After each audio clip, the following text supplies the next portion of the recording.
దిక్కులే నువ్వే దిక్కని మొక్కే నాగమ్మ నీ బంగారు కాంతుల చల్లని పడగల దీవెనలి అమ్మ అమ్మా నాలుగు దిక్కులే నువ్వే దిక్కని మొక్కే నాగమ్మ నీ బంగారు కాంతుల చల్లని పడగల దీవెనలి అమ్మ నమ్మిన వారికి నాగుల జాతికి అమ్మవు నీవమ్మా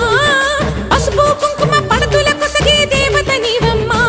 మా ఐదవతనమునకు అభయమునిచ్చి అండగా ఉండమ్మా చల్లని చూపుల నాగమ్మ మా పిల్ల